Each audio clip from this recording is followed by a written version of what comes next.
नमस्कार, संगम न्यूज में आपका स्वागत है। पेश है फटाफट खबरें।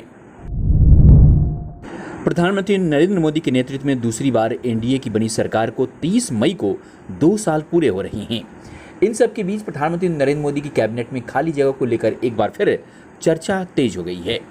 माना जा रहा है कि जल्द से जल्द इन जगहों को भरा जा सकता है। प्रधानमंत्री नरेंद्र मोदी और अमित शाह की मौजूदगी में भाजपा पदाधिकारियों की हुई बैठक में इस विषय को लेकर निर्णय किया गया है। बताया जा रहा है कि मोदी मंत्रिमंडल में मध्य प्रदेश के कोटे से ज्योतिराज सिंधिया, बिहार से सुशील मोदी, असम से सर्बानंद सोनोवाल और बैजयंत पांडा सहित कई लोगों को मौका मिल सकता है। इनके अलावा मीनाक्षी लेखी, भूपेंद्र यादव, जेवीएल नरसिम्हा राव को भी मंत्रिमंडल में जगह दी जा सकती है। हालांकि यह अटकलें हैं। मोदी मंत्रिमंडल के विस्तार की खबरें लगातार पिछले 2 सालों से आती रही है, लेकिन वह नहीं हुआ है। ट्विटर द्वारा भारत में पुलिस को डराने धमकाने की रणनीति और अभिव्यक्ति की आज़ादी को लेकर खतरा होने का आरोप लगाया है। इस पर अब देश की राजनीति तेज हो गई है। भारत सरकार ने ट्विटर के इन आरोपों को खारिज कर दिया है। भारत सरकार के आईटी मंत्रालय ने ट्विटर के डराने धमकाने के संबंधी आरोप को झूठा और आधारहीन बताया। आईटी मंत्रालय ने कहा है कि ट्विटर अपने कदम के जरिए जानबूझकर आदेश का पालन नहीं करके भारत की कानून व्यवस्था को कमजोर करने का प्रयास कर रही है। सरकार ने कहा कि देश में कानून का पालन करना की जरूरत है। कानून बनाना और नीति बनाना संप्रभु का एकमात्र विशेषाधिकार है और ट्विटर सिर्फ एक सोशल मीडिया प्लेटफॉर्म है और भारत की कानूनी नीति की रूपरेखा क्या होनी चाहिए यह तय करने में उसका कोई स्थान नहीं। 2022 के चुनाव से पहले उत्तर प्रदेश सरकार का दूसरा मंत्रिमंडल विस्तार की तैयारियां शुरू हो गई है। प्रदेश की राज्यपाल आनंदीबेन पटेल ने मध्य प्रदेश के सभी कार्यक्रमों को निरस्त करके अचानक लखनऊ पहुंच गई हैं। अचानक आनंदीबेन पटेल का लखनऊ पहुंचना और राजभवन में शुरू हुई तैयारियों के बाद यह तय हो गया कि उत्तर प्रदेश मंत्रिमंडल का दूसरा विस्तार आज या कल के बीच होगा।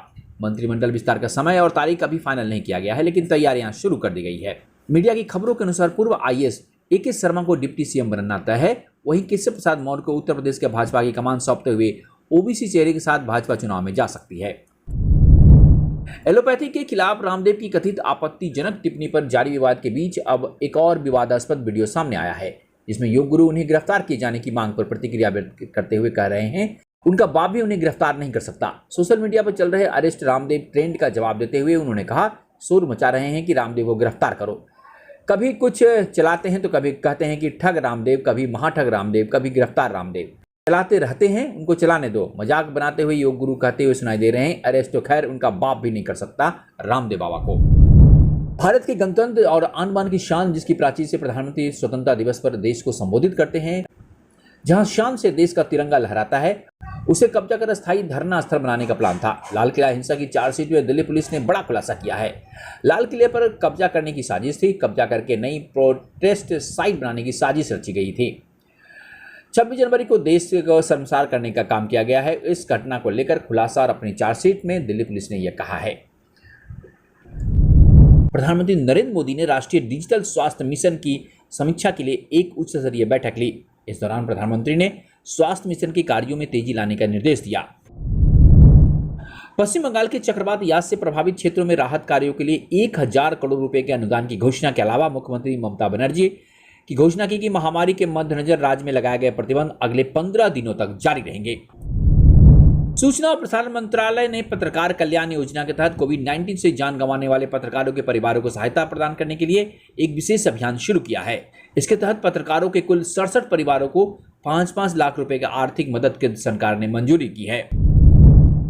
तकनीकी दिग्गज OnePlus 10 जून को अपनी नॉट सीरीज के तहत एक नए स्मार्टफोन के साथ साथ अपनी यू सीरीज के तहत एक नया टीवी लॉन्च करेंगे, जिसका निर्माण भारत में किया जाएगा। कंपनी के संस्थापक और सीईओ पीट लाउ ने यह जानकारी दी। कोरोना के बाद उद्योग जगत को कैसे उबारा जाए, इसके लिए इंदौर का भारतीय प्रबंध संस्थान यानी IIM शोध करेगा। IIM आने वाले दिनों में GIZ और German federal ministry for economic operation एवं डेवलपमेंट के साथ शोध का काम करेगा। जहाँ दोस्तों, तो ये थी सुबह की फटाफट खबरें।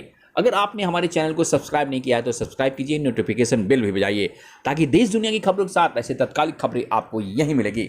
नमस्कार।